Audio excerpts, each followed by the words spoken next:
Пригодится, что он чеченец, кавказец, россиянин, Донато Буэльта, работу выполнил. Абсолютный чемпион, такого еще в мире никогда не было.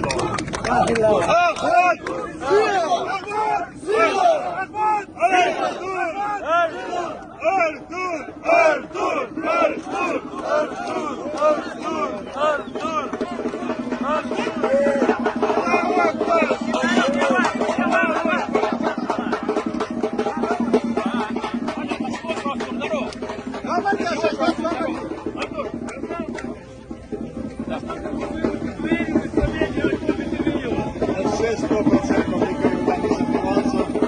Еще когда ему было 9 тысяч лет, я ему сказал, что он было будущего, и он добьется в большой карьере в боксе.